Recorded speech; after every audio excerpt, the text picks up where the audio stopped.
Good evening everyone! Tara, magluto tayo ng dinner. So, hindi ko alam ang tawag nito sa aking YouTube, pero na-try ko lang siya. Masarap siya guys. Ayan, nag-experiment lang ako. So, ayan, palambutin natin yung ating sibuyas. Ayan, pag lumambot yung ating sibuyas, i-set aside muna natin siya. Ayan, i-drain muna natin yung kanyang oil. And so, hindi ko alam kung anong lulutuin ko at ito ang available sa aking ref. So, ito ang niluto ko. Pero, gusto naman ng aking asawa. Ayan, same pan. Lagyan din natin yung ating peppers. Meron akong yellow and green peppers.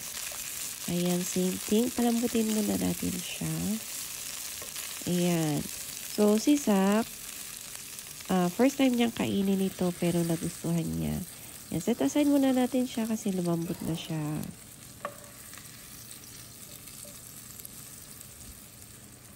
Yan. So, araw-araw hindi ko alam kung anong nilulutuin ko kasi nga, yung aking mag-ama, minsan, paulit-ulit na lang ang mga gusto nila. So, ayan, same pan. Maglagay tayo ng konting oil. Lagay na natin yung ating rib-eye steak.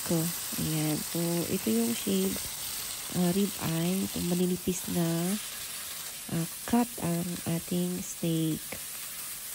Ayan, palambutin natin siya ng konti. Yan, diba? Ang sarap nito guys. I-try nyo. Hindi ko alam kung anong tawag dyan ha. Wala akong pangalan na ilalagay dyan. Timplahan natin ng asin, ng ating paminta. Tapos, lagyan natin siya ng garlic powder. Ito lang ang nilagay ko tapos yung ating ranch. Ayan, ranch seasoning. Naglagay ako ng konti dyan. Sabi ng asawa ko, masarap daw. So, ayan, haluhuluin lang natin siya. Ayan, so hindi, sandali lang itong lutuin kasi nga steak siya. Malambot na siya.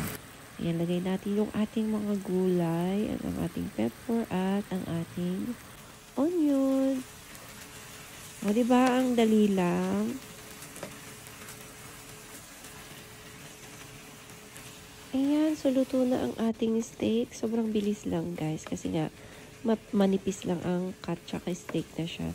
So, ikain natin siya ng, pwede mong ikain sa kanin na ginawa ni Zach, or tortilla, or French bread. Ayan ang ating steak. Thank you, everyone.